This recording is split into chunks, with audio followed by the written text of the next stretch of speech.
Hello again. In the 1950s and 1960s, people who had lived through the war in Britain used to wax nostalgic about the experience, and while telling us youngsters how terrible it had been, still managed to convey the idea that there had been a kind of mythic grandeur about the whole thing. It was for this reason, of course, that the television situation comedy Dad's Army became so hugely popular, because it played into this fantasy version of the Second World War in this country. Now I fear that something of the same kind of false emotion is beginning to be felt about the COVID business a few years ago.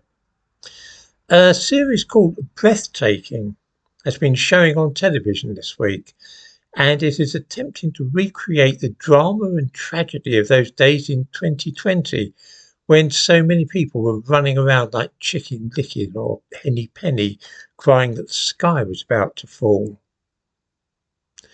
Judging by reviews in the newspapers and listening to what people are saying in real life, the early days of COVID have begun already to become encrusted with myths and legends. Remember when we all had to wear masks in shops? When you couldn't sit on a park bench? People clapping for the NHS on their doorsteps? Now, even though I didn't take part in any of that foolishness, I felt quite embarrassed for those who did. I have noticed that many of those who were most enthusiastic about doing the right thing, as it was said, and saving the NHS and all the rest of it, have pretended later that they were sceptical all along and took it with a pinch of salt. Now, though, it appears that a different line is being taken by many. They are trying to recreate the past and give the impression that they lived through some terrible catastrophe on a par with the Second World War or the Black Death or something.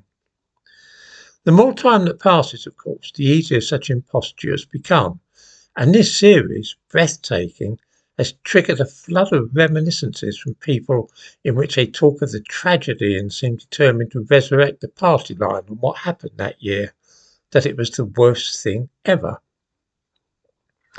I have my own views on COVID, which I best not fully share, lest YouTube come down upon me like the proverbial ton of bricks again for spreading medical misinformation. It is enough to remark that I didn't really take any part in the affair and just carried on as usual. The reaction to Breathtaking, just read the reviews in The Guardian, for instance, suggests to me that we are seeing the birth of a myth every bit as potent as that of the Blitz spirit that we heard about as children.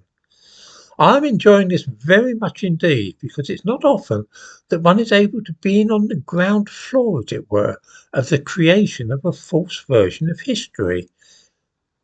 I'm bound to say that if I'm spared in coming years, this all promises to be vastly entertaining.